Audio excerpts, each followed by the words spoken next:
Dan insya Allah 1 menit lagi kita akan mulai. Jadi kalau misalnya memang masih mau mengajak teman-teman silahkan. Boleh langsung di-share saja. Ini bebas ya di-share-nya. Sambil menunggu silahkan boleh absen deh ya. Absen di kolom chat. Jadi saya bisa berkenalan langsung. Nanti namanya siapa dan asalnya dari mana. Ya, karena biasanya kalau online tuh rata-rata malah justru banyak yang dari luar kota gitu. Tapi semoga ya banyak Jogja juga. Jadi siapa tahu kita bisa kopi darat. Asik kopi darat. Oke, selamat malam Mbak Neni. Mbak Neni di Sleman nih. Alhamdulillah sehat ya Mbak. Gimana kakinya? Semoga sudah membaik ya. Alhamdulillah. Alhamdulillah baik, Masya Allah.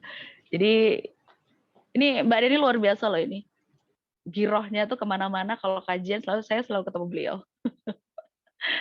Ya, kemudian ada siapa lagi nih yang sudah ada Mbak Ami, ada Mbak Ayu Puspita, Mbak Dewi Speraya, Masya Allah. Sudah ramai ya.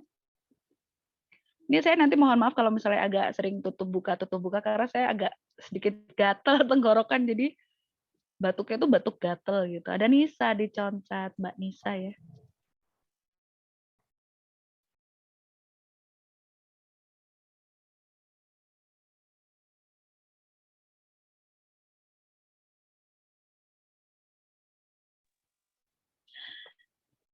Alhamdulillah 19.40 kita mulai aja ya. Kayaknya ini bakalan seru soalnya pembahasannya. Selamat malam Mbak Ayu di Melati. Kemudian oke, bismillahirrahmanirrahim. Assalamualaikum warahmatullahi wabarakatuh. Raditu billahi robba wa bil islami dina wa bi muhammadin nabiyya wa rasula rabbi zidni ilma warzuqni fahma rabbi israh li sadri wa yassir li amri wahlul 'uqdatam min lisani yafqahu qawli. Alhamdulillah kita bertemu di Maedah yang ke-24. Masya Allah. Assalamualaikum Ustazah Tiwi sudah ada di sini. Assalamualaikum warahmatullahi wabarakatuh. Apa kabar Mbak Dita dan teman-teman semua? Alhamdulillah sehat. Kemudian juga Assalamualaikum Mbak Riki. Waalaikumsalam, Abu. Assalamualaikum semuanya. Sehat salam ya. kenal. Jelas ya suara saya ya? Salam. Alhamdulillah jelas. Dan ini sepertinya kita reunian ya. Reunian muridnya. Reunian murid. Oke. Baiklah. Seperti yang judul yang sudah kita akan berikan nanti, hari ini kan Maedah yang ke-24. Artinya ini udah seri yang ke-24 dari Maedah. Kemudian hari ini kita membahas tentang SCBD. SCBD-nya versi siapa? Versi Maedah dong, gitu. Karena kalau versi anak-anak Citayam gitu ya, kalau versi anak-anak Citayam sepertinya memang, ya mohon maaf boleh di mute untuk Kian Akil ya, suaranya agak bocor di sini. Ya, boleh di mute Kian Akil. Ya, silakan di mute, mohon maaf. Oke. Nah, SCBD dari versi Maedah. Syariat dicintai, kemudian bertaubat dimulai. Syariat cintai, bertobat dimulai. Karena apa? Dengan kita mencintai syariat, insya Allah kita nggak akan ketakutan sama istilah-istilah yang di-framing sama media, atau mungkin istilah-istilah yang selalu dibilang, udahlah biasa aja gitu. Atau nanti tahu-tahu awas jadi radikal. Nah, kita kesampingkan itu karena kita harus mencintai dulu. Gitu. Dan kita mencintai, kita kenal, kemudian kita mencintai, akhirnya kita pengen menjalankannya dengan sepenuh hati. Dan ketika syariat dicintai, bertobat dimulai. Ya, oke, Masya Allah, tabarakallah. Banyak banget nih, ada yang sambil absen nggak apa-apa. Tapi saya mau ngobrolin dari judulnya saja dulu. Judulnya itu kan ketika selebeu lebih viral daripada istighfar. Kadang-kadang gitu, ya silakan boleh yang mau off cam. Kadang-kadang gitu, kita tuh selalu mendapatkan kalimat-kalimat baru di setiap buka medsos. Sekarang yang paling baru itu kan istilah selebeu gitu kan. Sebelumnya, sebelum selebeu ini muncul, pernahkah emak-emak semua yang sudah hadir di Maedah ini ngelihat di media sosial anak SMP mereka berpacaran, kemudian ditanya, Itu anak SMP kelas 1. Berpacaran, ketika ditanya tuh diwawancara kan di interview gitu, gayanya tuh yang goyang-goyang ala-ala pengen pipis gitu kan. Saya tuh kadang gemes sendiri. Karena kalau anak saya udah kelakuannya begitu yang kakinya menggok gitu, saya selalu bilang, kamu pengen pipis ya? Pipis dulu, saya selalu bilang kayak gitu.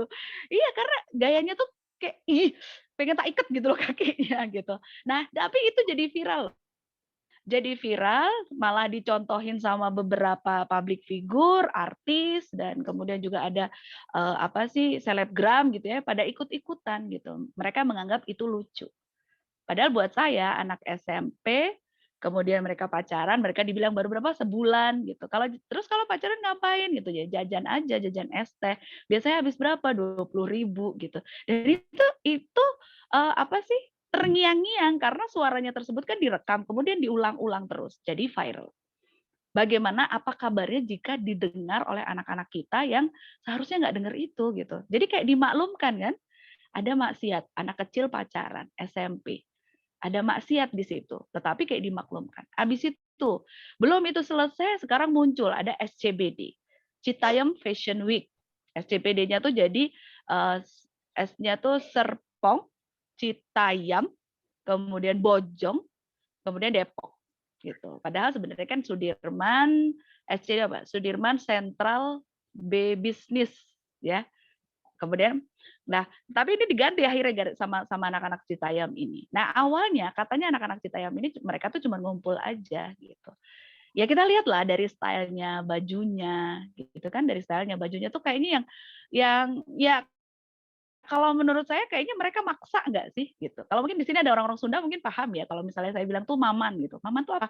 Mamantes maneh gitu. Jadi seharusnya tuh nggak bisa di ini tapi mereka maksa gitu. Bahkan salah satu yang menjadi cover dari yang saya tampilkan tadi ya di flyernya itu kan itu fashion show-nya bajunya tuh bentuknya pocong. Kebayang nggak sih? Gitu loh. Mereka lagi lenggak terus kemudian beneran jadi pocong gitu. Kan nggak lucu ya? Kan nggak lucu banget gitu. Terus habis itu saya juga ngelihat nih, sekarang malah jadi tren.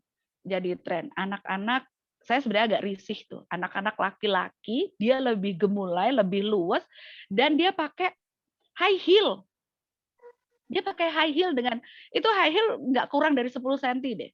Dan mereka jalan dengan santainya, dengan lenggak-lenggok begitu, dan sorry tuh saya kalau mau bilang lebih halus nggak bisa gitu. Saya jijik lihatnya gitu loh. Jadi ini kenapa sih anak-anak kita dan itu masih anak-anak kecil sekali. Jadi viral. Dan mereka anggap ada yang ngomong itu tadi saya bilang. Ada yang ngomong katanya itu kebebasan berekspresi, dilindungi HAM gitu ya, hak asasi manusia. Kemudian apalagi? Ya udahlah biarin aja itu sebuah kreativitas dan kata-kata kreativitas muncul dari seorang public figure yang notabene orang pemerintahan gitu kan. Terus kemudian diapresiasi. Ya ampun, kenapa sih hanya melihatnya dari luar aja, mereka lenggak-lenggok, mereka pakai baju ini, baju itu gitu. Siapa yang diuntungkan sebenarnya? Iya kan? Siapa yang diuntungkan sebenarnya? Kemudian pertanyaan saya jadi viral. Kenapa justru yang kayak gini dianggap sebuah prestasi? Justru anak-anak lain di sisi lain yang jadi hafiz 30 juz menang di internasional di Qatar, nggak di-viralkan. Kenapa gitu? Berarti kan ada yang salah dengan kita. Kemudian mereka ada fenomena mereka sempat ada ya salah satu public figure yang muslimah mewawancarai ternyata mereka niat sholat saja nggak hafal. Siapa yang salah? Otomatis bukan mereka. Gitu. Yang salah sebenarnya bukan mereka. Pola didik, pola asuh. Kemana orang tua? Kemana kita? Dan itu bisa menjadi sebuah dosa jariah loh untuk kita. Ketika anak-anak yang seharusnya paham dengan niat sholat, ketika anak-anak yang seharusnya ngerti gitu, mereka harus ngapain nih usia segini berarti berangkat sekolah. Karena apa? Siapa tuh yang trending tuh siapa namanya? Bonge. Ya, dengan rambutnya itu beneran itu mah polem ya, poni lempar gitu. Itu kayak pengen saya iket gitu. Kalau ngobrol sama saya kucir itu rambutnya. Gemes gitu. Kayaknya mukanya kemana gitu. Nah, Bonge aja dia bilang katanya kelas 3 SD. Kelas 3 SD dia sudah putus sekolah. Gitu. Karena apa? Gitu. Karena orang tuanya meninggal, kemudian ibunya pergi, gitu kan? Astagfirullahaladzim. Gitu. Kemana gitu? Siapa yang harus berperan untuk mengurusi bonge-bonge yang lain ini? Kemudian apalagi? Ketika dihadapkan fakta gitu. Ketika dihadapkan fakta, kita tahu ya Pak, siapa Sandiaga Uno memberikan beasiswa untuk sekolah, untuk kuliah, katanya gitu. Mereka nolak. Kenapa nolak ketika ditanyakan? Kenapa nolak? Mereka bilang, nggak mau, saya cuma mau viral, saya cuma mau jadi selebgram, saya cuma mau jadi artis TikTok gitu. Kemudian saya bisa punya duit banyak gitu. Viral punya duit banyak. Dan semua justru sebagai seorang public figure yang seharusnya tidak sekedar pansos di situ, harusnya mereka coba untuk memberikan pelajaran-pelajaran, malah mereka justru kayak ada dikasih lahan gitu loh. Mereka mencoba sekatrok mungkin untuk bisa ikut barengan di crossroad-nya dari Citayam itu tadi, di SCBD itu tadi. Nah, oke, itu kayak pembukaan saya. Saya sudah kelihatan ini ya gemes-gemes gimana gitu. Kayaknya saya harus direm nih sama Mbak Riki.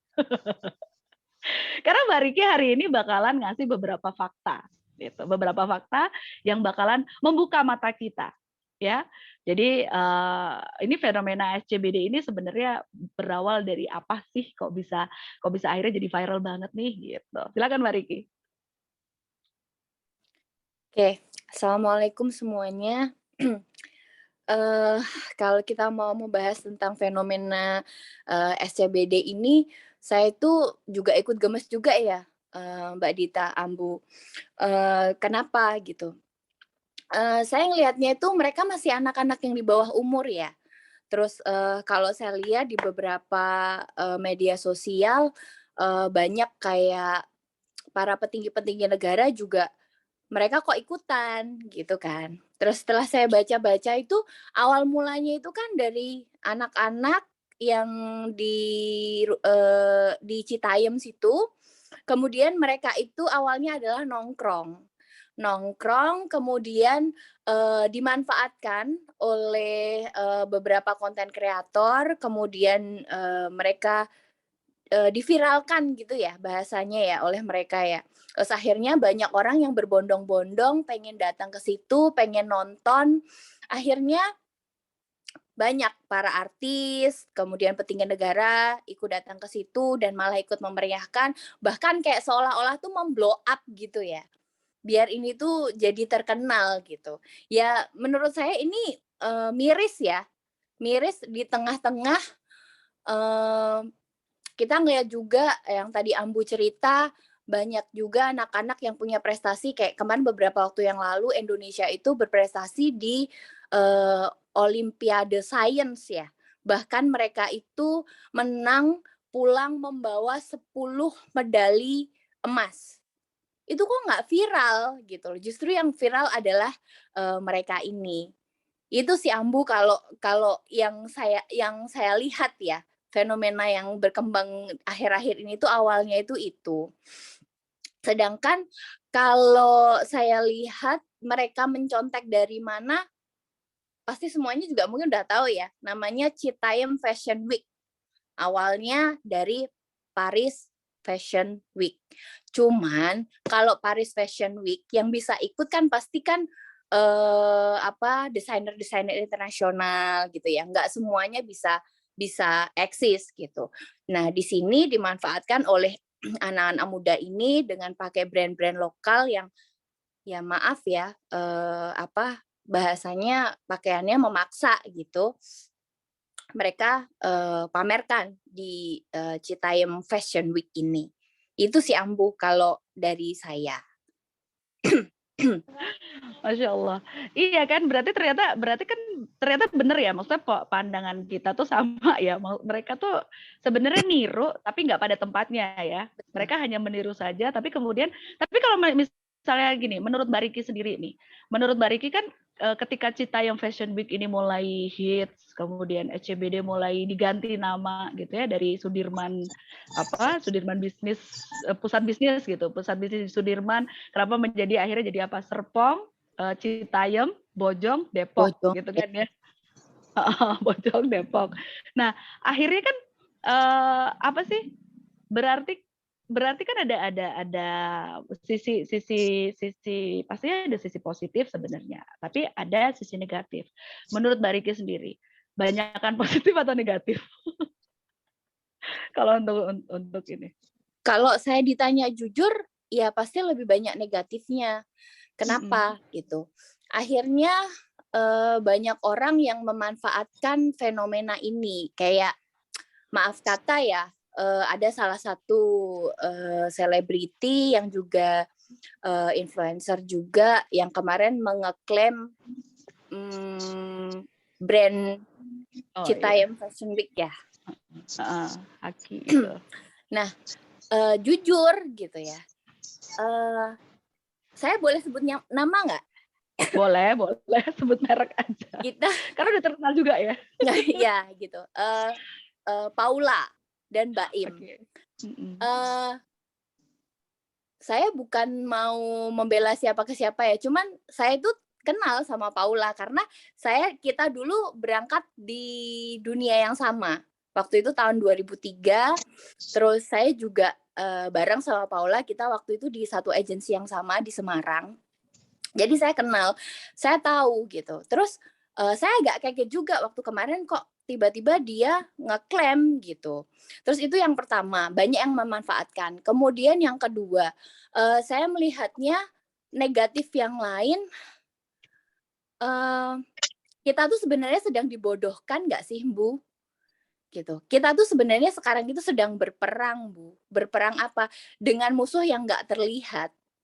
Gitu. Kita itu sedang diserang oleh kapitalis ya. Gitu. Kenapa gitu? Musuh kita tuh nggak kelihatan. Kita tuh dirongrong dari yang paling mudah. Siapa? Generasi Z ini, generasi akhir zaman ini. Gitu. Kita dirongrong gunanya apa? Ya biar kita itu enggak apa ya Bu bahasanya ya, mereka itu lepas dari kontrol agama gitu loh. Kalau menurut saya itu apalagi fenomena yang berkembang sekarang ini, mereka itu sampai tidur-tiduran di trotoar, mereka mabok-mabokan gitu kan. Sedangkan kalau kemarin saya juga sempat lihat ya di media sosial juga ada salah satu kemarin ya mahasiswa ya kalau nggak salah, dia lebih memilih untuk perang di Palestina. Kenapa gitu? Karena di sini tuh musuhnya jelas. Gitu. Sedangkan kalau kita di Indonesia ini musuhnya itu ini nggak jelas loh, Bu.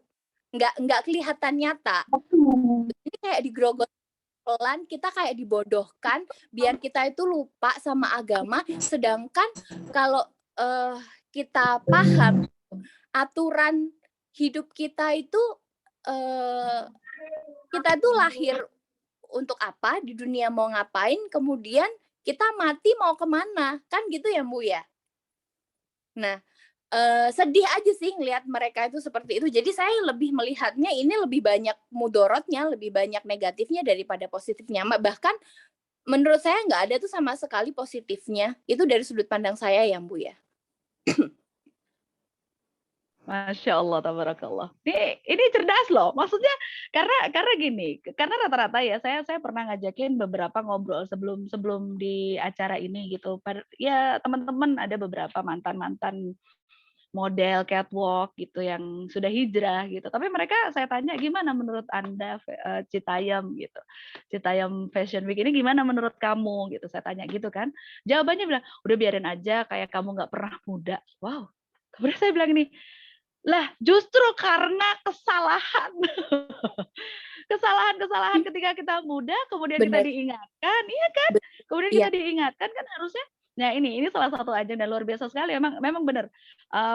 Kita itu ya benar ya. Kalau misalnya ngomongin tentang yang mereka lebih baik untuk ada yang mahasiswa yang lebih baik berperang di Palestina gitu. Ketimbang kenapa harus tinggal di Indonesia? Karena jelas musuhnya bawa senjata, kemudian kita nyerang, kalaupun misalnya mati, insya Allah syahid. Gitu kan ya.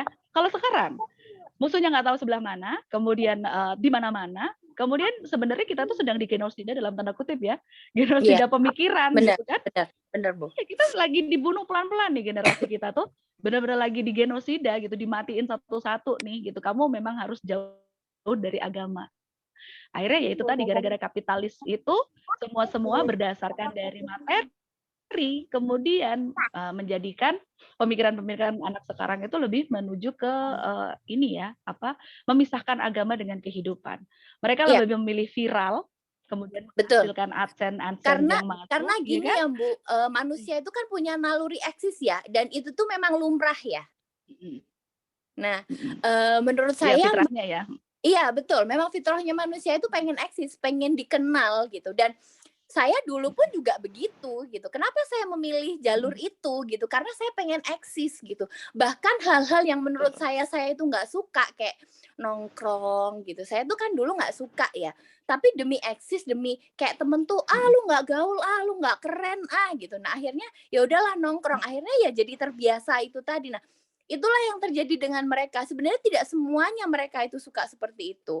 Cuman karena fenomena ingin eksis, kita sebagai manusia itu ya lumrah gitu. Cuman yang jadi permasalahan sekarang itu eksisnya kita itu yang salah. Mereka eksisnya di mata manusia, padahal seharusnya kita eksis di siapa? Gitu sih, Bu. Masya Allah, luar biasa. Ya, ini bisa dibilang berarti kita ngobrol di sini ini ya sebuah penebusan dosa di masa lalu karena kita nggak pernah tahu. Kita taunya dulu eksis aja ya kalau udah naik panggung gitu kan ya.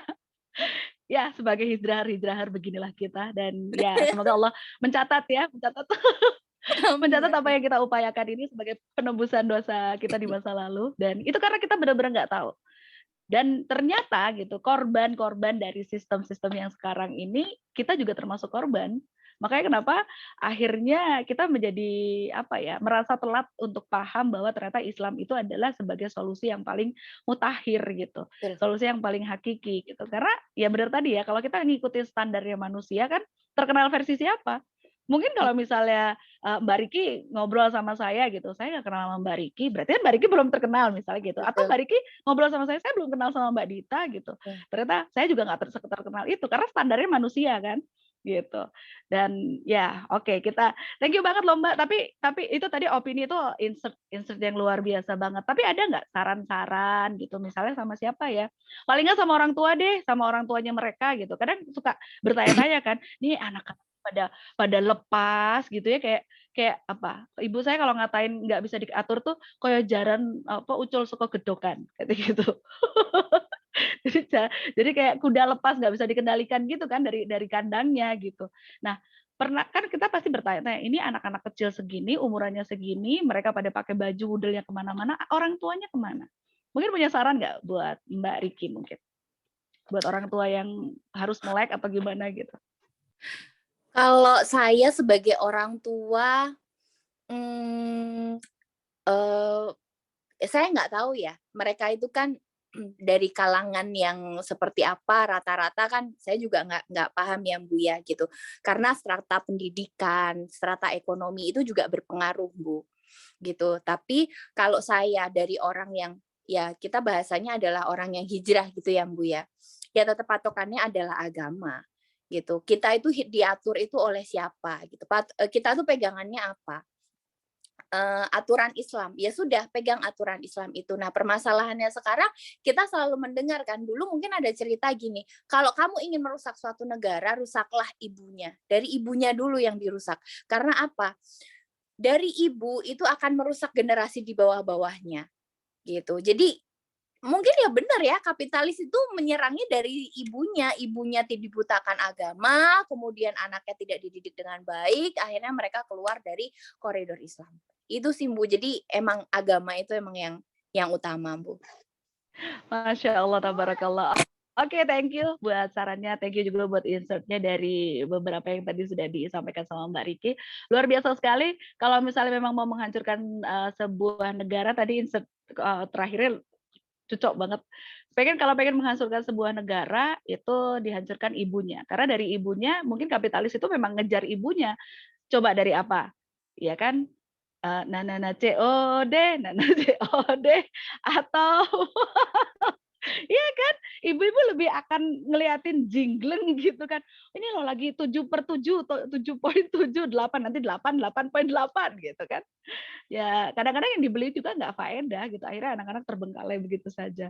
Oke, thank you Dan kita langsung ke Ustazah Tiwi. Tapi sebelum ke Ustazah Tiwi tadi kita harus tahu ya bahwa apa yang kita bahas di sini adalah bukan semata-mata hanya untuk kritikan saja, bukan. Tapi kita melihat bahwa apa yang kita bicarakan ini juga termasuk kesalahan kita salah satunya. Kesalahan kita karena kita tidak bergerak. Karena kita tidak menyampaikan. Karena ternyata anak-anak dengan umuran rentang usia sekitar 13 tahun sampai dengan 17 tahun lah yang ada di kumpul di Citayam Fashion Week itu gitu. Ternyata mereka nggak kenal sama agamanya. Mereka justru nggak kenal sama ayah ibunya. Mereka nggak kenal sama mereka nggak kenal sama agama, jelas ya, umbar aurat, semakin ke atas celananya semakin mereka bangga gitu. Semakin mereka lama berada di SCBD itu di Sudirman City-nya situ, semakin mereka bahagia gitu. Semakin mereka ngerasa, gue udah 3 hari dong di sini, dicari nggak sama bapaknya? Kan ada interview gitu, pernah kalau dilihat. Ada dicari nggak sama bapak sama ibunya gitu. Bokap gue entah kemana gitu. Terus kalau misalnya dimarahin nggak? Enggak, biarin aja kata gitu. Ya ampun gitu. Berarti termasuk abai terhadap anak-anak juga bisa jadi bermasalah. Nah, oke. Terlepas dari semua itu berarti kita ke Ustazah Tiwi ya gitu. Sebenarnya apa sih yang merusak dari generasi yang sekarang selain dari fashion? Kemudian kira-kira dari kehebohan dan viral itu tadi, siapa yang paling diuntungkan? Dan kemudian kerusakan-kerusakan apa yang dibawa gitu. Oke, monggo Us. Mbak Dita. Bismillahirrahmanirrahim. Assalamualaikum warahmatullahi wabarakatuh. Ya, Masya Allah gitu ya. Ini tema yang sudah viral beberapa saat ya. Gak habis-habis sampai sekarang dikupas dari berbagai macam sisi kayak begitu. Nah, sebelum itu kan kita tadi Ambu juga bilang ya terkait dengan misalnya anak-anak SD, anak-anak SMP tadi itu yang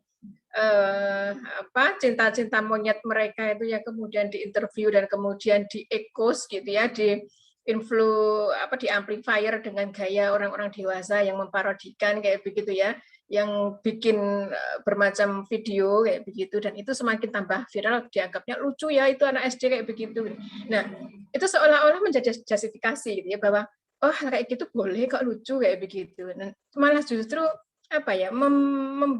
memotivasi anak-anak yang lain itu untuk melakukan hal yang sama kayak. Jadi bahwa seolah-olah pacaran di usia SD, SMP atau yang sederajat ya, itu hal-hal yang biasa-biasa aja dan tidak perlu dikhawatirkan, seolah-olah seperti itu.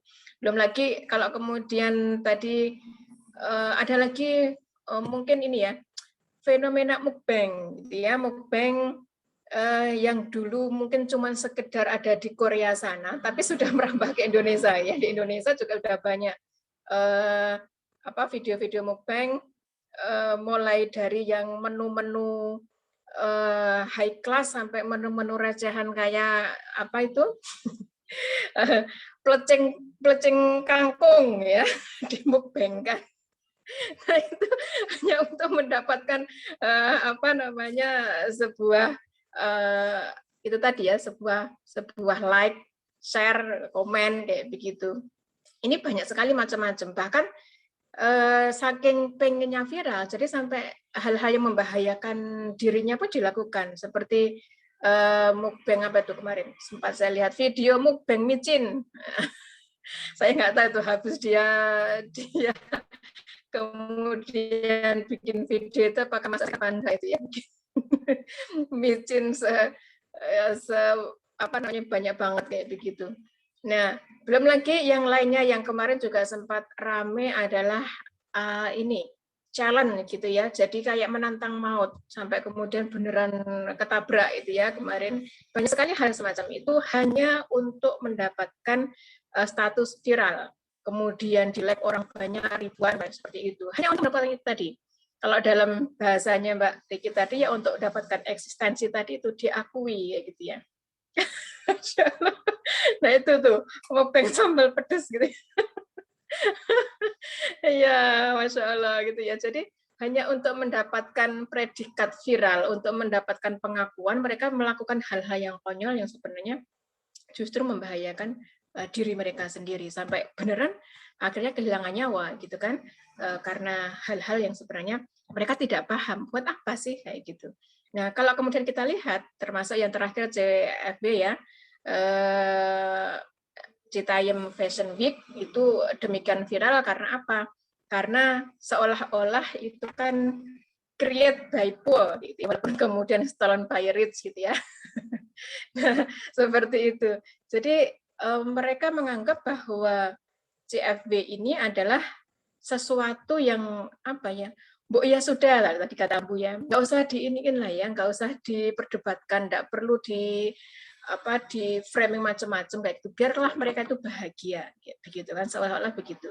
Jadi kalau kemudian kita lihat bahwa memang kebetulan gitu ya, adik-adik yang ada di situ itu mayoritas adalah para kaum marginal gitu ya, orang-orang yang kebetulan dari sisi pendidikan kurang kayak gitu ya, terus kemudian dari sisi ekonomi juga mereka adalah orang-orang yang kurang mampu, bahkan termasuk tadi ya sampai berhari-hari nginep di situ pun nggak ada yang nyariin gitu ya. Jadi tidak ada atau mungkin tidak merasakan kehangatan keluarga, sehingga mereka mencari itu ada di situ. Mereka bahagia ketemu sama temannya, mereka diapresiasi, mereka disorakin kayak begitu ya. Jadi seolah-olah ya memang dunia mereka ada di situ.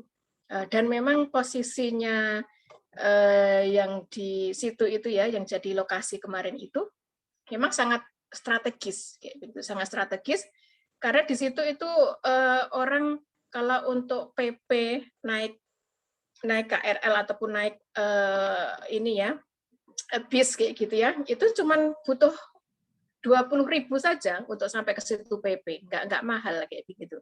Jadi orang begitu sampai di situ itu kan kayak semacam tempat transit ya, orang naik turun di situ dan memang tempatnya strategis.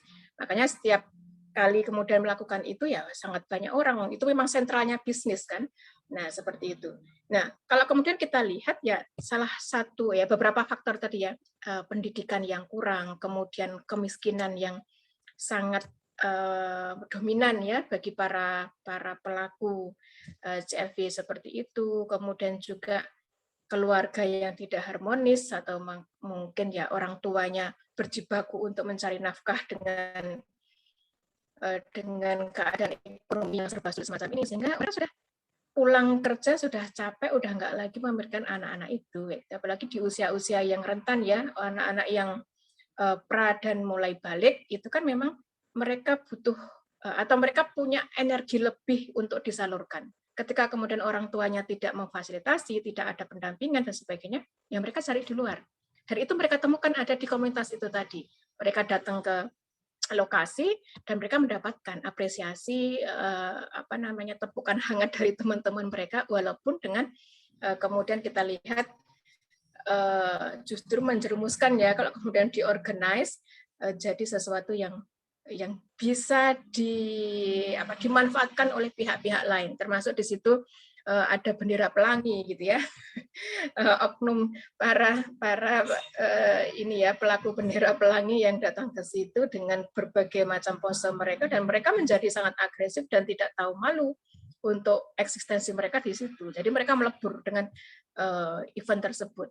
Nah, ini yang perlu kita cermati, bahwa kalau tadi dikatakan bahwa apakah lebih banyak efek buruknya ataukah baiknya, ya ternyata lebih banyak efek buruknya. Kalau kemarin sempat ada sosial eksperimen ya yang hadir di situ, kemudian nanya dia, di sini masjid di mana ya, gitu. Nggak ada yang tahu. Nggak ada yang tahu. Anak-anak itu semua kayak begitu. Setiap kali ditanya di mana lokasi masjid, nggak ada yang tahu. Artinya mereka tidak sholat. Ya begitu. Kalian nggak sholat? Wah, enggak, kayak begitu. Jadi sampai kemudian teman-teman yang melakukan eksperimen sosial eksperimen ini kemudian mereka bikin cycle sendiri kayak gitu ya.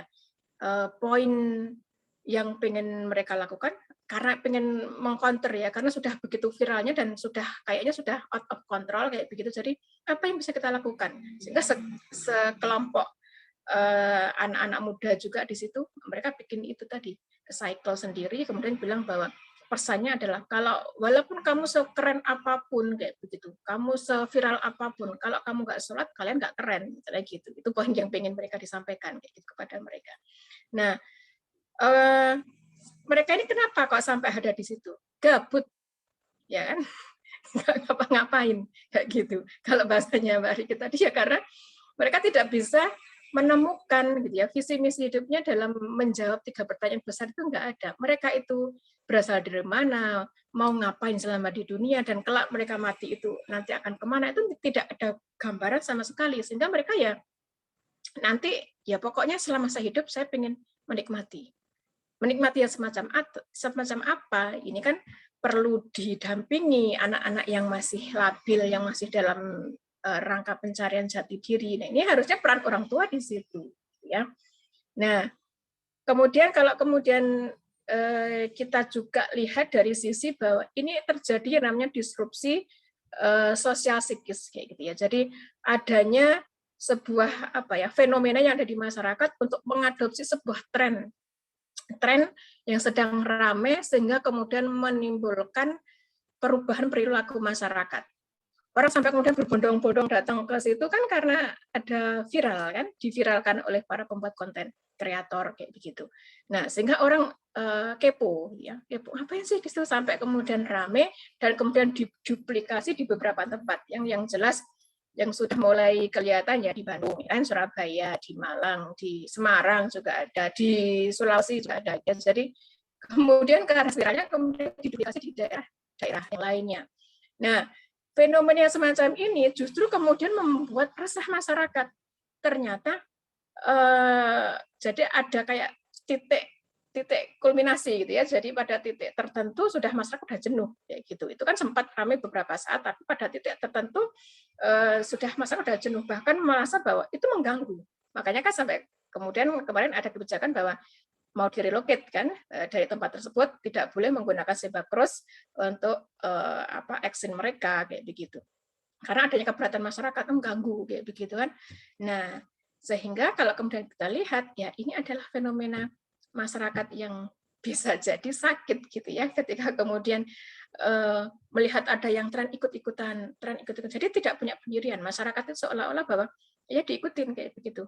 Tren apapun kemudian malah kemudian di amplifier menjadi sesuatu yang booming kayak begitu tanpa melihat efek lebih jauh. Nah, sebenarnya siapa yang diuntungkan? Yang jelas yang punya kapital, yang punya dana, yang punya modal kayak begitu. Karena dengan adanya para konten kreator, ketika kemudian mereka mendapatkan like ribuan, bahkan jutaan, mereka yang dapat duit. Makanya kemudian ada beberapa pihak yang mau mengklaim gitu ya, haki gitu ya, hak kekayaan intelektual gitu, supaya nanti mereka kalau kemudian setiap kali ada acara itu mereka dapat royalti. Nah, kemudian rame kan, makanya kemudian muncul idiom itu tadi ya, create by poor, stolen by the rich kayak begitu. Ya, karena mereka kan kayak apa ya, memasarkan dagangannya itu kan adalah orang-orang termarginalkan ini yang kemudian dibikin sesuatu yang bisa diorganisasi dan menghasilkan cuan. Nah, ini yang kemudian disoroti oleh masyarakat. Tetapi pada titik tertentu masyarakat juga sudah mulai jenuh juga. Kemarin sempat rame, cukup panjang gitu ya, ininya trennya. Tapi kemudian masyarakat sudah titik jenuh, sudah mulai kembali turun ya, dan bahkan kemudian banyak yang protes kayak begitu. Nah, dan yang jelas adalah orang-orang yang memiliki kepentingan-kepentingan inilah yang dia mencari celah bagaimana supaya itu tetap bisa menghasilkan.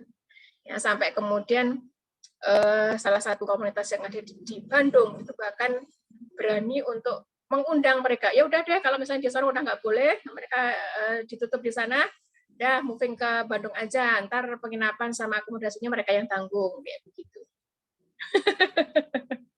Iya, betul Mbak Nisa ya. Ya desainernya ya memang jenius ya, tapi kemudian dicuri oleh orang-orang serakah gitu ya. Nah, kalau kemudian kita lihat dalam tataran bahwa apa sih yang menyebabkan kok sampai kemudian anak-anak ini sampai terlupakan ya, kalau di dalam bukunya Robert T. Kiyosaki itu ya, Rich Dad Poor Dad itu, di sana digambarkan bahwa istilahnya apa? Orang kaya itu akan mendidik anaknya menjadi kaya, tapi orang miskin akan mendidik anaknya juga akan menjadi miskin lagi. Gitu ya. Ini terkait dengan mindset, terkait dengan pola pikir kayak begitu. Karena orang kaya dia menjadikan aset itu bisa berkembang, sementara orang miskin itu dididik untuk konsumtif, untuk menghabiskan aset begitu. Karena dia tidak bisa mengorganis, tidak bisa memanfaatkan dan mengelola aset-aset tersebut sehingga mampu berkembang. Makanya sampai kemudian ada kesimpulan dari Robert T. Kiyosaki bahwa yang namanya orang kaya akan mendidik anaknya menjadi kaya dan orang miskin akan mendidik anaknya menjadi miskin, seperti itu. Nah, selain itu, kemudian kalau kita baca lagi referensi yang lain kayak gitu ya, Samuel Huntington itu mengatakan di dalam bukunya Clash of Civilization itu mengatakan bahwa pasca perang dingin gitu ya, pasca perang dingin antara blok barat dan blok timur kayak begitu, dan kemudian dimenangkan oleh Amerika dan kawan-kawannya ya, sehingga Uni Soviet kemudian pecah menjadi negara-negara kecil itu ya. Nah, mereka udah nggak punya tandingan lagi nih, Amerika dan kawan-kawannya. Nah, siapa? Dia cari tandingan yang lain. Siapa? Islam ya gitu ya. Nah, apalagi kemudian didukung dengan apa? Bahwa di dalam perang salib yang sekian dekade gitu ya, ratusan tahun ya, hampir kurang lebih 200 tahun dan sampai 7 sampai 9 cycle gitu ya, yang silih berganti menang dan kalahnya, itu orang-orang ini ya, think tank-nya perang salib itu menyadari bahwa kalau kita perang dengan kaum muslimin secara fisik, mereka tidak akan pernah menang. Karena apa? Karena kaum muslimin itu memiliki yang namanya semangat jihad, yang dia tidak takut mati. Karena yang namanya jihad membela agama itu adalah masuk surga, kayak gitu. Jadi yang bisa mereka lakukan adalah bagaimana kemudian menggerogoti gitu ya, kaum muslimin tidak dengan cara yang langsung perang fisik, sehingga muncullah yang namanya istilah Husnul Fikri gitu ya, apa namanya, perang pemikiran. Nah, inilah yang kemudian diupayakan supaya kemudian kaum muslimin itu tidak lagi mengenal agamanya. Ya, karena kita berada di Indonesia, mayoritas adalah kaum muslimin kayak begitu ya. Ini menjadi target yang tidak main-main. Nah, sehingga sampai kemudian terjadi output yang semacam itu adalah bukti bahwa kita telah gagal, gitu ya, membawa kaum muslimin untuk menjadi sosok yang didambakan, gitu ya, sebagai sosok yang memiliki nafsiyah Islam seperti itu. Nah, sehingga ada beberapa cara, ya salah satunya mungkin kita sudah familiar ya dengan istilah atau singkatannya. Ada yang mengatakan 3F, ada yang mengatakan 5F, ada yang mengatakan 7F, yaitu dari hasil penelusuran gitu ya. Jadi misalnya dari sisi fashion gitu ya. Fashion itu kita diarahkan untuk tidak lagi menjadikan fashion itu sebagai untuk menutup aurat ya. Tetapi bagaimana labeling keren, labeling bagus, labeling prestis dan sebagainya itu diukur dari predikat orang-orang tertentu yang dianggap sebagai orang yang punya kapasitas sebagai ahli fashion kayak gitu. Makanya tidak heran kalau kemudian pakaian yang kurang bahan atau pakaian yang bahannya banyak tapi kurang jahitan kayak begitu itu dijadikan sebagai tren baru ya begitu ya. Sama termasuk dibolak-balik yang pakaian laki-laki dipakai oleh perempuan dan sebaliknya kan begitu. Yang termasuk kemarin yang dibawakan ya, diperagakan oleh anak-anak di CFB itu kayak gitu ya. Ya mungkin mereka mau meniru para LGBT yang ada di Thailand ya, dengan pose-pose yang seperti itu kayak begitu. Nah, untuk mendapatkan lucu-lucu kayak begitu, lucu-lucuan yang sebenarnya juga nggak lucu kayak gitu ya. Bahkan kemudian sampai disamperin oleh para model profesional ya yang kemarin memberikan guidance bagaimana cara berpose yang profesional dan sebagainya, sampai dikasih tutorial gitu ya, dikasih guidance seperti itu. Nah, kemudian ada food-nya. Food ini juga ya di mana-mana, apalagi Jogja ya. Coba lihat itu di Instagram gitu ya, Food Hunter atau Jogja Kuliner ya gitu ya. Itu hampir setiap hari ada warung baru ya yang di endorse kayak Halo, gitu. Berarti ini masyarakat dari Jogja tempat saya atau makan. tempatnya Ustazah Tiwi yang freeze? Oh, ya. Gimana yang lain gimana? Apakah suara saya terdengar? Terdengar Ustazah, aman Ambu. Oh, alhamdulillah. Udah aman. Ya. Ya. Ya. Nah, kalau food ini kemudian targetnya bagaimana kita, terutama kaum muslim itu tidak lagi mengenal makanan itu dengan ini ya, dengan sebuah kualitas ya, harus halal dan thayyib, tidak lagi menjadi sesuatu yang harus dijadikan sebagai landasan untuk memilih makanan, tetapi apa saja yang viral boleh untuk kemudian dicoba, ya begitu. Nah, jadi yang dicari itu adalah mencoba. Jadi didorong untuk ke sana tanpa memperhatikan apakah makan tersebut halal dan thayyib, seperti itu. Belum lagi nanti kalau dari film ya, film ini juga salah satu pintu masuk bagaimana pemikiran-pemikiran itu, pemikiran-pemikiran asing ya terutama yang tidak sesuai dengan rem Islam itu masuk ya. Apalagi kalau kemudian kita lihat salah satu bentuk MOU untuk soft loan di Indonesia ya, untuk dapat pinjaman lunak dulu pada waktu Hillary Clinton datang ke Indonesia, itu adalah salah satunya Indonesia itu membolehkan yang namanya film-film dari Hollywood itu tidak ada sensor dan sebagainya.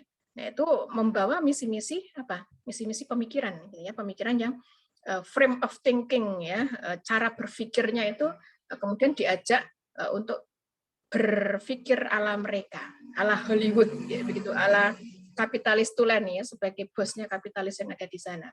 Nah, belum lagi yang lainnya, ada fun, ada free sex, ada free thinking, ada friction ya, perpecahan bahkan kita sekarang sudah sedang mengalami ya, kita itu diajak untuk sedikit-sedikit bergesekan dengan adanya banyak isu-isu yang digoreng, yang kita itu seolah-olah diberikan jalan yang lebar untuk yang namanya kesesatan itu eksis, yang namanya kesalahan itu dimaafkan, orang kemudian melakukan suatu kemaksiatan dianggap hal yang biasa seperti itu. Nah, ini ngeri gitu ya, ngeri kita berada di dalam perang pemikiran ini. Nah, ini salah satu pintu masuk bagaimana mereka membuat anak-anak kita gitu ya, terutama kaum muslimin di sini itu menjadi jauh dari syariat. Kita memang sejak awal salah satu program mereka adalah sekularisasi. Jadi menjauhkan orang-orang kaum muslimin itu untuk mengkaitkan segala kehidupan itu dengan agama. Nah, kalau ngomongin politik nggak usah ngomongin agama. Kalau ngomongin sosial ekonomi jangan ngomongin agama. Jadi seolah-olah dikotomi ya, bahwa agama itu tidak ada hubungannya dengan kehidupan sehari-hari. Nah, siapa yang diuntungkan? Ya jelas oligarki. Ya gitu ya. Orang-orang yang punya kapital tadi nih loh. Karena kita bicara adalah sistem kapital, kapitalisme. Kapitalis itu kan dari kata kapital. Jadi kapital inilah orang-orang yang menyetir kekuasaan. Karena mereka memiliki duitnya tidak berseri gitu ya. Jadi bisa membeli kekuasaan. Ya begitu. Jadi mereka behind the scene, para pemegang kekuasaan ya orang-orang yang punya duit ini tadi ya gitu ya. Mereka bisa punya 2, 3, 5 kaki gitu ya, yang bisa kemudian berjalan di mana-mana gitu ya dengan uang-uang mereka yang tidak berseri. Nah, sehingga kapitalisme ini apakah berbahaya? Oh, sangat berbahaya sekali. Karena apa? Karena orang-orang yang sedikit ini tadi, orang yang cuma sekitar 5-10% yang menguasai hampir 80-90% kekayaan dunia, mereka inilah yang kemudian menyetir bagaimana berlakunya sistem kehidupan yang ada di suatu masyarakat, dengan kemudian menggelontorkan sejumlah dana dan berbagai macam fasilitasnya sehingga bisa yang namanya bahkan anggota ini ya MK saja bisa tergelincir gitu ya gara-gara nonton formula gitu ya. Lawan kayak begitu. Ini yang berkuasa siapa? Yang berkuasa uang. Siapa yang punya oligarki kayak gitu. Bahkan pada posisi seperti itu yang harusnya steril dari yang namanya hal-hal yang sifatnya kekuasaan dan yang seperti itu. Ternyata masih bisa ditembus kayak gitu ya. Nah, sehingga akibatnya adalah bahwa sistem kapitalis ini, ingat bahwa sistem kapitalis ini adalah dia dasarnya atau asasnya adalah manfaat. Kalau mereka mendapatkan manfaat di dalamnya, maka akan difasilitasi, bahkan diundang-undangkan. Tetapi kalau kemudian tidak dapat manfaatnya, ya bahkan justru merugikan mereka, akan dihalang-halangi. Ya, seperti itu. Itu asasnya mereka seperti itu. Jadi nggak usah heran kalau kemudian ini rame dan kemudian banyak konten kreator, YouTuber, influencer, semuanya masuk. Ini ruang cuan yang cukup besar gitu ya, yang bisa dipakai, bisa dimanfaatkan kayak begitu. Nah, seperti itu. Nah, kalau kemudian kita lihat lagi bahwa inilah yang menjadi salah satu bagian yang menyebabkan kenapa kok sistem ini demikian karut-marut, ya karena ada beberapa hal yang sudah memang didesain untuk seperti itu. Kalau kemudian kita tidak menyadari ini, kita akan semakin lebih jauh terperangkap di dalamnya. Nah, ya solusinya seperti apa? Ini solusinya nanti kita bisa diskusikan lebih jauh ya. Ini beberapa yang saya ini kan sekilas gitu ya. Ini terkait dengan bahwa harusnya anak-anak yang usia sekolah ini harus mendapatkan pendidikan yang layak. Siapapun, baik kaya maupun miskin, harusnya mendapatkan pendidikan yang sama. Mereka dapat akses pendidikan, gitu ya. Tetapi dengan sistem kapitalisme yang sekarang ini, akses pendidikan untuk yang merata untuk semua kalangan ini jadi terbatas. Orang nggak punya duit, lo nggak bisa sekolah, kayak begitu. Ya. Sementara kalau lembaga-lembaga donatur dan sebagainya, ya kapasitas mereka terbatas. Mereka bukan negara, yang bisa menyelesaikan adalah negara untuk kasus semacam ini. Kemudian terkait juga harusnya mencari akar masalah kemiskinan itu bagaimana. Ya, orang tua mereka sudah banting tulang, itu anak-anak ini ya yang kaum marginal ini tadi. Bahkan sejak pagi mereka itu membantu orang tuanya untuk kerja di pasar kayak gitu. Tetapi tetap tidak mencukupi. Why? Karena ada sistem distribusi kekayaan yang tidak merata. Ya tadi, 5-10% menguasai 80% kekayaan. Serakah benar, yang gila nih. Gitu. Bahasanya Mbak, kita menjijikkan gitu ya. Ya seperti itu, saking serakahnya mereka ini. Nah, nanti kalau dalam Islam nanti ada yang namanya sistem ekonomi yang produktif bagaimana. Ya, itu Islam memberikan bagaimana mekanisme supaya ekonomi itu bisa merata dan bisa dinikmati oleh semua pihak. Belum lagi nanti terkait dengan sistem hadonah, sistem nafkah itu juga akan berperan sangat signifikan terhadap subsidi silang, ta'awun dan sebagainya. Itu nanti akan menjaga bagaimana saudara-saudara kita yang termarginalkan ini bisa kemudian dirangkul dan mendapatkan apa yang mereka inginkan, termasuk keluarga yang hangat. Keluarga tidak hangat ini kan karena mereka bingung ya. Mau makan aja nggak ada, orang tuanya fokus cari makan, gimana ngurusin anaknya, udah wes luweh kayak gitu ya, terserah kalian mau apa, pokoknya kalian tak kasih makan, misalnya begitu, udah cukup sampai di situ. Karena ya mungkin bisa jadi orang tuanya juga belum mengenal terkait dengan parenting, bagaimana menghadanohi atau mengelola dan mendidik anak-anaknya dengan cara yang benar seperti apa. Mereka aja juga mungkin pendidikannya juga sama gitu ya, yang kurang, bahkan mungkin tidak sekolah. Nah, ini yang kemudian kalau sistem di dalam Islam itu saling sinergis antara individu yang bertakwa, jadi orang-orang tua, anak-anak juga sejak awal dididik bagaimana akidah yang benar, sehingga mereka paham yang baik dan yang buruk seperti apa, kemudian mereka juga bisa memfilter semua perbuatan mereka itu yang bernilai ibadah yang seperti apa, yang justru malah mengantarkan kepada keburukan seperti apa, mereka bisa memilih. Bahkan mulai memayis ya ketika seorang anak umur 7 tahun yang dia sudah bisa membedakan yang benar dan yang salah, sudah mulai bisa diajak berpikir, itu sudah harus didampingi untuk diajak berpikir kritis, cerdas, dan sebagainya. Nah, pendampingan itu akan membawa mereka nanti menjadi generasi seperti apa.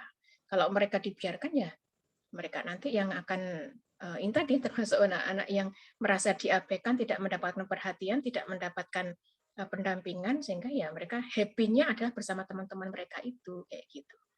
Nah, kemudian masyarakat, kontrol masyarakat. Kalau modelnya adalah masyarakat yang tadi mudah ikut tren kayak gitu, ya tidak ada kontrol masyarakat loss kayak gitu ya. Ya ben lah kayak gitu, paling ya cuman sebentar kayak gitu. Ben lah, mereka bahagia dengan cara seperti itu. Jadi kontrol masyarakat ini penting juga gitu ya untuk bisa mengerem fenomena-fenomena yang keluar dari jalur kayak begitu. Ya, termasuk masyarakat inilah nanti akan menggantikan adanya polusi-polusi pemikiran yang keliru yang ada di masyarakat. Mereka yang akan mengontrol kayak gitu. Yang terakhir ada yang paling utama adalah negara, karena dia yang memiliki sistem yang bisa memiliki daya tekan kepada masyarakat, sehingga yang namanya aksi-aksi yang memang bertentangan dengan syariat itu bisa dibendung dan dihilangkan. Kurang lebih begitu, Mbak Dita. Baik, Masya Allah ya, luar biasa sekali. Ini memang benar, ternyata memang sistem sistem yang memang kita rindukan itu memang sistem yang sinergis gitu. Sistem di mana sistem yang memang bisa memayungi kita gitu, memayungi kita menjadikan solusi di setiap lini kehidupan. Termasuk kan kalau tadi kita ngambil judulnya sendiri kan ya bahwa kenapa selebeu lebih viral daripada istighfar gitu. Artinya ini sebenarnya dalam loh gitu. Jadi kalimat-kalimat viral yang sekarang ini justru lebih mereka tunggu-tunggu gitu ketimbang mereka harus mengingat kepada Robnya gitu, kepada para penciptanya. Nah, berarti kan anak-anak kita ini kan sebenarnya butuh diingatkan. Kemudian butuh ada yang menyampaikan, butuh ada yang mendampingi gitu. Bahkan untuk niat sholat saja mereka tuh sampai terbata-bata. Jadi sampai mereka tuh lupa gitu harus niat sholat apa gitu. Sedangkan kan segala amalan itu kan dimulai dari sholatnya gitu. Kalau buruk sholatnya pasti buruk amalnya gitu. Nah, lihat aja kan gitu anak-anak yang ada di jalan ini benar-benar sebagai generasi yang limbung gitu, linglung, dan siapa yang seharusnya bisa menyelesaikan ya kita semua.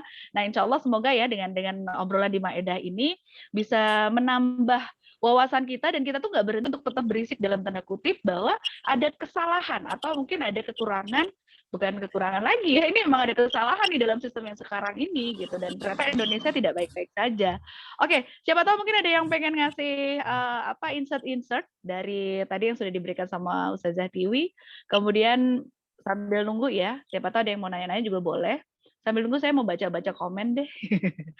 Oke, terima kasih buat Mbak Heni di Maguwo. Terus ada Nisa, selamat Mbak Nisa. Terus ini siapa lagi, ada Mbak Anis di Condong Catur, Mbak Rati, Mbak Nia, Mbak Dewi di Maguwo. Mbak Dewinya banyak ya, Mbak Safrida. Oh iya, ini lagi rusak pemikiran nauzubillah. Terus ibu wajib belajarnya seumur hidup. Betul, dengan punya anak otomatis kita wajib belajar. Mukbang sambal pedes pol akhirnya masuk RS. Ya itu demi viral kan ya. Akhirnya masuk rumah sakit. Tapi kan adsense-nya banyak gitu. Jadi menurut dia itu mengorbankan badannya untuk sebuah AdSense atau bayaran dari keviralan itu menurut dia mungkin worth it ya. Terus eksis, narsis padahal krisis. Oh, luar biasa nih. Dari Mbak Heni. Ibu rahim peradaban dan ayah jangan jadi ayah yang bisu. Masya Allah.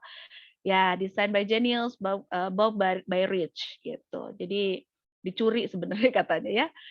Oke, mau say hi sama Rima Jakarta. Waduh, kayak radio aja nih. Sama Mbak Sarah di Jakarta, ada Mbak Sita di Jogja, Tante Dewi di Jogja, dan Bunda Eli. Assalamualaikum. Ada juga nih katanya trennya ada yang pakai model kafan ala pocong mus. Iya. Ngeri deh gitu. Nah, MOU-nya komplit kayak nasi rames. Ini benar-benar kita baru tahu loh. Maksudnya sebuah kenyataan yang memang ternyata gitu. ternyata memang kita tuh kayak apa ya, semacam balas budi gitu nggak sih Us dengan MOU yang mereka ya gini loh, sebenarnya mungkin orang-orang tersebut tidak paham aslinya gitu, terus tiba-tiba mereka mendapatkan ACC yang penting menurut mereka adalah bermanfaat menurut mereka gitu, akhirnya ya udah iya aja gitu kali ya.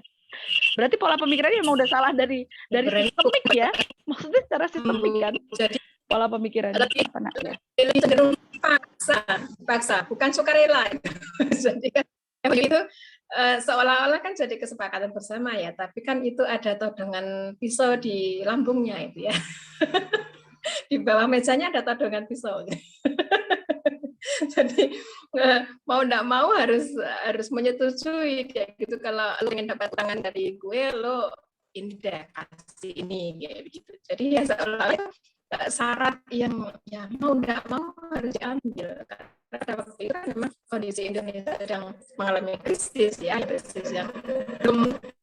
belum selesai dari krisis 98 itu, masih ada sisa-sisanya, dan kemudian hutangnya kan semakin meningkat ya, bahkan sampai sekarang semakin tinggi gitu ya. Itu prestasi katanya kan gitu. Berarti kalau misalnya kita sebut diri kita sebagai generasi merdeka gitu, jadi orang-orang yang merdeka gitu ya, itu kan berarti hoax ya, karena ternyata kita belum merdeka loh, masih banyak hutang di sana sini, dan kita ternyata terikat dengan sesuatu yang kadang kita susah untuk lepasnya. Bukan kadang lagi, memang susah buat lepasnya ya. Kalau Jadi, yang itu amnesia, Mbak, amnesia. Jadi hutangnya kalau pas bicara merdeka amnesia gitu. Jadi mereka nggak mau tuh disebut gitu.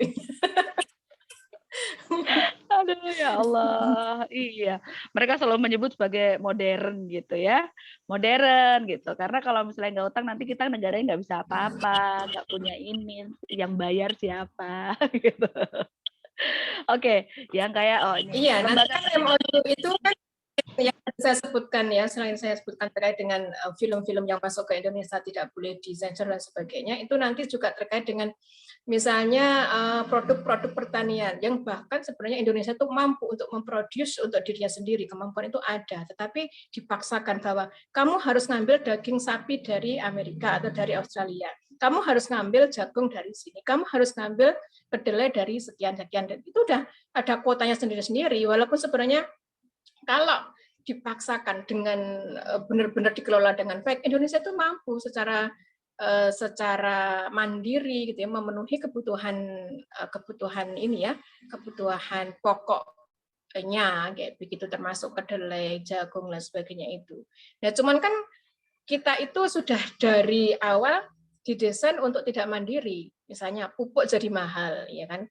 Bapak saya dulu petani, jadi saya paham bahwa ada keberatan dari para petani, gimana mau iso untung kayak gitu, harga pupuk aja sekian-sekian kayak gitu, mau bisa BEP aja udah alhamdulillah bisa untuk makan minimal 1 kali panen, udah nggak perlu beli lagi kayak begitu. Nah, ini yang kemudian dipaksakan di dalam MOU itu tadi.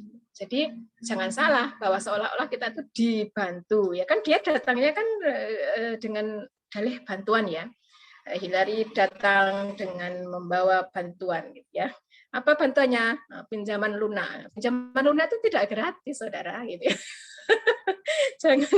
jangan terbuai dengan kata pinjaman lunak gitu ya. Jadi seolah-olah itu menjadi gratis gitu. Dan kita dibodohi dengan diksi-diksi yang ini ya, yang manis kayak begitu, sehingga kita lupa bahwa intinya apa kayak gitu. Masya Allah, luar biasa sekali malam ini. Saya senang banget, Us, karena ini mungkin kayaknya karena ada Mbak Riki kali ya, toh. Rame banget loh. Iya loh, Masya Allah, udah malam loh, padahal sampai 36, luar biasa Maedah malam hari ini.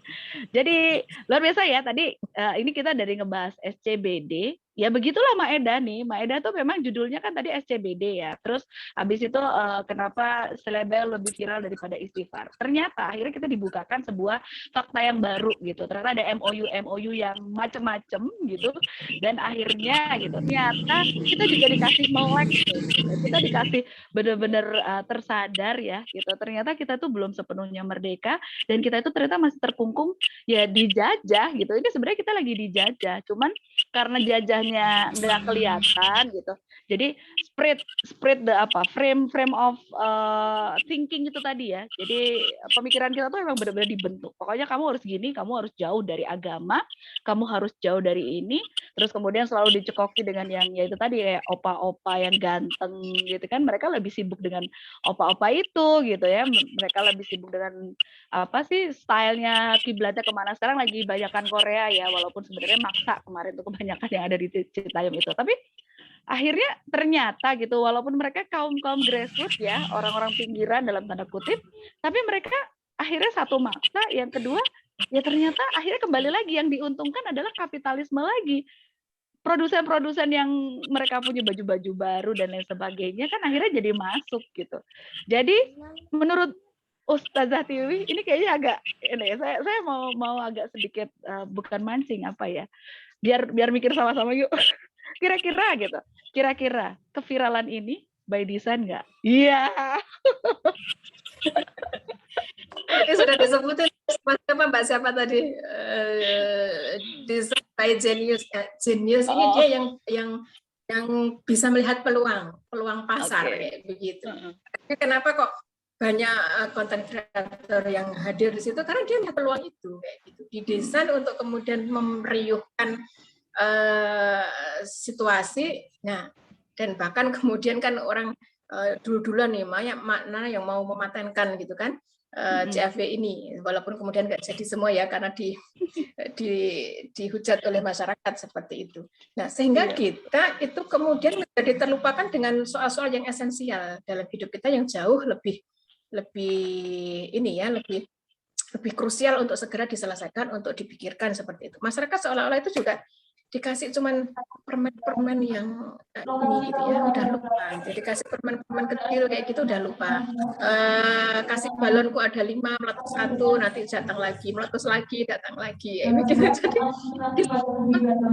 ya, dengan suara hore itu sehingga kita justru tidak terpikirkan hal-hal yang broken kayak gitu ya, yang harus kita hadapi terkait dengan ekonomi kita, terkait dengan sistem sosial kita yang semakin nggak karuan kayak gitu ya, terkait dengan sistem pendidikan kita misalnya. Nah, gini aja di grup wali kelas ini ya, anak saya aja udah pada protes gitu, anak-anak pulangnya udah sore, dikasih PR-nya banyak kayak gitu, kapan anak-anak itu bisa istirahat, bisa main kayak begitu dan sebagainya. Ini karena apa? Karena memang beban pendidikan yang kurikulum yang sekarang, belum lagi nanti pakai kurikulum merdeka, kurikulum yang lainnya ya yang kita sempat bahas di beberapa sebelumnya itu ya demikian apa ya, harusnya itu malah justru menjadi bahan-bahan diskusi yang hangat di masyarakat sehingga memunculkan sebuah solusi yang lebih fundamental, bagaimana sistem pendidikan lebih konkretnya seperti apa, sistem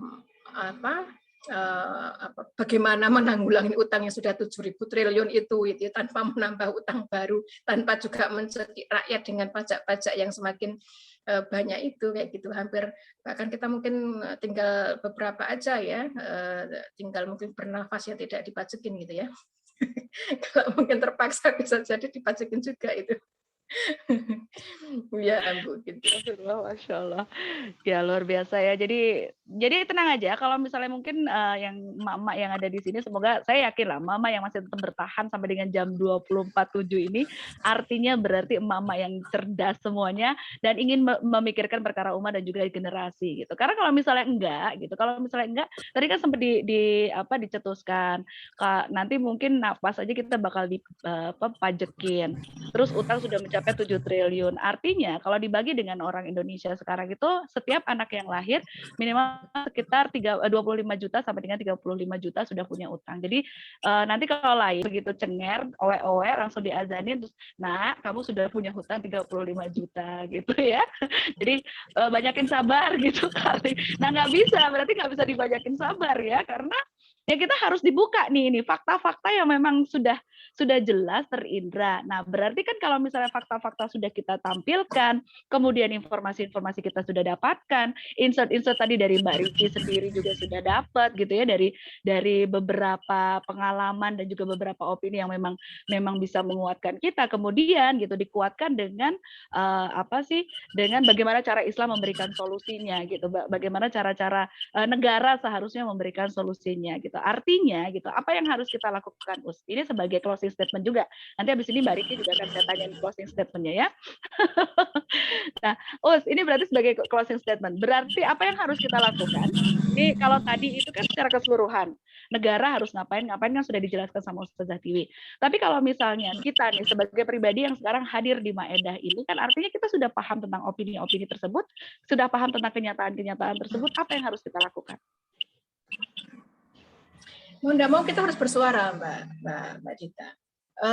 Bersuara bahwa ini ada sesuatu yang tidak benar yang terjadi di masyarakat. Ketika masyarakat sudah mulai permisif atau mungkin bisa dikatakan mulai memperbolehkan welcome terhadap hal-hal yang buruk kayak gitu ya, apalagi terlebih bertentangan dengan syariat, ini kita harus aware. Karena tidak hanya diri kita nanti yang akan terkena dampaknya, anak-anak kita siapa yang bisa menjaganya? Yang dampak dari opini terkait dengan viralnya ini ya, CFB dan semacamnya tersebut, termasuk perilaku-perilaku yang tidak berfaedah yang bahkan membahayakan diri sendiri, termasuk challenge maut tadi sampai bisa menghasilkan membahayakan diri sendiri. Itu kan kelihatannya kan wah, kalau di TikTok itu anak-anak muda terutama yang punya adrenalin tinggi itu kan keren tuh kan. Wah, dia hampir saja tertabrak truk kayak begitu. Dia hampir saja kena apa kayak gitu. Jadi seolah-olah ukuran kerennya seseorang itu hanya dilihat dari sisi itu kayak begitu. Jadi kalau dalam kacamata Islam itu kan ukuran keren dan tidaknya seseorang itu kan terletak pada level ketakwaannya. Jadi kalau seseorang bertakwa ya maka dia keren kayak begitu. Kalau dia nggak bertakwa ya maka sama sekali nggak keren. Nah, ini yang kalau ukur-tolok ukur semacam itu, ini yang banyak masyarakat itu masih belum ada. Masuk ketika orang tuanya nggak sadar ya maka termasuk dia tidak bisa memberikan pemahaman ini kepada anak mereka. Jadi ya akhirnya yang viral itu disrupsi sosial psikis ini tadi tidak hanya terjadi pada orang dewasa, tetapi sampai kepada anak-anak ini tadi kayak begitu. Ya, termasuk dulu sempat viral misalnya tolelet ya, yang itu ya, bis itu ya, klakson bis itu ya. Ya, semua orang kemudian viral ngomongin itu kayak gitu. Ganti lagi. Nah, kalau masyarakat yang mudah berubah didisrupsi dengan yang semacam ini, ya berarti masyarakat ini cenderung untuk mudah disetir dengan isu. Ya, kalau semacam itu, masyarakat justru malah menjadi menjadi korban dari isu-isu yang diproduksi oleh tertentu. Siapa?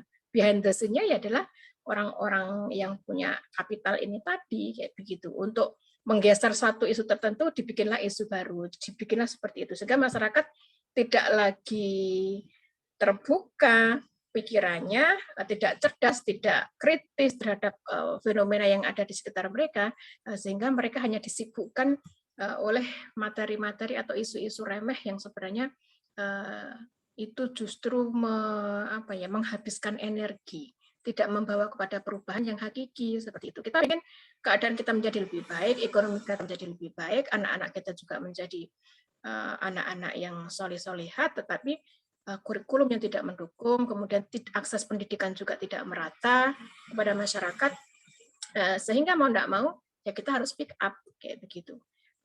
Ya selain speak up ya berarti kita juga harus membentengi nih keluarga kita, anak-anak kita kayak begitu. Keluarga kita yang lainnya kalau melihat ada kecenderungan adanya salah dalam beraktivitas yang cenderung untuk tidak sesuai dengan syariat ya harus diingatkan. Nah, pentingnya fondasi akidah di situ, Mbak Dita. Sejak awal anak-anak kita itu harus dikenalkan bagaimana mengenal Allah sehingga mereka mencintai Allah kayak begitu. Apa yang diturunkan kayak gitu ya. Apa yang diperintahkan, apa yang dilarang oleh Allah itu taati. Nah, ini harus ranah individu harus kenal ini dulu, sehingga itu menjadi filter ketika nanti menyikapi sesuatu, dalam memilih aktivitas amalnya seperti apa. Panduannya adalah bagaimana Allah memberikan guidance terhadap amalan manusia. Kurang lebih begitu, Mbak Dita. Masya Allah, tabarakallah. Baik, dan luar biasa ya. Jadi ini ternyata tadi closing statement-nya semoga tertangkap dengan baik, karena di tempat saya beberapa kali agak terputus-putus, tapi saya coba untuk memfokuskan ya. Jadi yang penting jangan takut bicara, artinya bicara dalam hal ini adalah berarti bicara tentang kebenaran gitu, berarti ada posisi dakwah di situ. Jadi jangan takut untuk berdakwah, sampaikanlah walaupun cuma satu ayat yang jelas gitu, kita bisa mengembalikan generasi insya Allah untuk yang tadinya tidak paham menjadi yang tadinya tidak tahu menjadi tahu, yang sudah tahu akhirnya menjadi paham. Kemudian jangan lupa juga sebelum kita berbicara, kita bentengi diri kita dulu dengan fondasi agama, fondasi akidah, takut akan Allah, dan paham dengan syariatnya. Insya Allah negara-negara kita dan juga generasi-generasi kita, keluarga kita bentengin, nanti kita bisa membentuk sebuah negara yang luar biasa. Maksudnya bisa membentuk keluarga yang luar biasa, kemudian bisa menyadarkan masyarakat juga. Masya Allah. Amin ya rabbal alamin. Oke, berarti ini closing statement-nya dari Mbak Riki nih yang terakhir. Udah Karena diborong ini semua, Bu. Oke. Kalau tetap saya semangat aja. kalau aku sih gini, lebih ke menyadarkannya gini. Kita hidup di dunia ini untuk kita itu lahir dari mana, di dunia mau kemana, dan kembali kita nanti mau kemana gitu. Jadi pencitraan itu seharusnya dari 3 itu tadi kita bisa berpikir ya. Karena manusia itu bedanya, kita tuh punya akal. Itulah bedanya manusia dengan makhluk yang lain, dan akal itu kita harus gunakan. Jadi dengan akal itu kita harus mikir juga, karena hidup itu lahir dari mana, di dunia mau ngapain, kemudian pulang mau kemana. Jadi kita tahu hidup ini itu mau gimana gitu, untuk endingnya itu kemana gitu. Jadi kalau aku sih kembalikan aturan hidup pada aturan Islam. Itu aja sih. Masya Allah, cakep. Kembalikan aturan hidup kepada aturan Islam. Betul sekali, karena Islam adalah solusi yang hakiki, dan seperti kita tahu, untuk bisa memberikan semangat selalu untuk kita terus berdakwah, terus speak up ya. Terus kemudian juga jangan lupa kita untuk membentengi diri, kita juga bisa bertanya kepada diri kita. Sebenarnya dari mana asalnya kita, kemudian di dunia kita untuk apa, dan mau kemana setelah matinya kita. Kalau kita tahu betul jawaban dari 3 pertanyaan itu, insya Allah kita tidak akan pernah melenceng dan kita tetap on the track. Sekali lagi syukron wa jazakumullahu khair untuk Ustazah Tiwi, Mbak Riki, terima kasih banget untuk malam hari ini. Kapan-kapan kita bakalan ngobrol lagi barengan sama Mbak Eda, Mbak Dewi, Mbak Neni, yang glowing banget nih malam hari ini Mbak Neni ya. Luar biasa deh, tetap ceria gitu ya. Bunda Eli, Masya Allah, ada Mbak Ajun, Mbak Wida, ada Mbak Heni, ada Mbak Rima Rohima, ada Mbak Nisa, Mbak Nia, Mbak Sarah, Mbak Dewi Anggraini, kemudian Mbak Kafrida, Bu Sulastri, Mbak Hani, Mbak Anita, ada Mbak Rizka, Mbak Rati. Duh, kangen sama Mbak Rati, ini udah lama nggak ketemu ya. Mbak Nurlaila Dewi, ada Mbak Astri, ada Ustazah Pipit, ada Ustazah Yana juga, Masya Allah, tabarakallah. Sekali lagi, terima kasih sekali. Malam hari ini luar biasa sekali kita membahas sesuatu yang menurut saya ini sepertinya biasa aja gitu, hanya sebuah keviralan yang terlihat ya biasa aja, itu sebuah kreativitas kata orang-orang, tapi ternyata gitu di balik semua itu ada agenda-agenda yang sebenarnya sedang menginjak-injak generasi sekarang. Kita sedang diboikot nih sama kapitalis, generasi kita sedang dikalahkan oleh kapitalis, dan generasi kita sekarang sedang dikalahkan oleh sesuatu yang viral, sehingga melupakan kemana seharusnya kita berpegangan dan kemana seharusnya yang menjadi standar kehidupan kita. Ya, satu, cuman Allah Subhanahu wa Ta'ala. Baiklah, semoga Allah ridha, dan sekali lagi syukran wa jazakumullahu khair. Kita tutup dengan istighfar 3 kali, hamdalah, dan doa kafaratul majelis. Astagfirullahaladzim, astagfirullahaladzim, astagfirullahaladzim. Alhamdulillahirabbil alamin. Subhanakallahumma wa bihamdika asyhadu an la ilaha illa anta astaghfiruka wa atubu ilaik. Baik, terima kasih untuk semuanya. Selamat beristirahat. Insya Allah kita akan ketemu lagi dengan Maedah yang berikutnya di 2 pekan ke depan. Insya Allah ya. Nanti bintang tamunya siapa? Kejutan. Kalau misalnya mau Deriki lagi juga boleh. Mari kita ajak lagi. Pokoknya diculik terus nanti jadi ikut-ikutan. Karena host katanya tuan rumahnya Ambu. Nanti Ambu bebas dong milih siapa. Ya, baik, terima kasih Ustazah Tiwi, matur nuwun, terima kasih, syukron, jazakillahu khair Ustazah Tiwi, Mbak Riki juga syukron, jazakillahu khair. Untuk semuanya jazakumullahu khair. Wassalamualaikum warahmatullahi wabarakatuh. Mohon maaf lahir dan batin ya. Waalaikumsalam warahmatullahi wabarakatuh. Assalamualaikum warahmatullahi wabarakatuh. Ambu, Dek Riki, Ustazah Tiwi.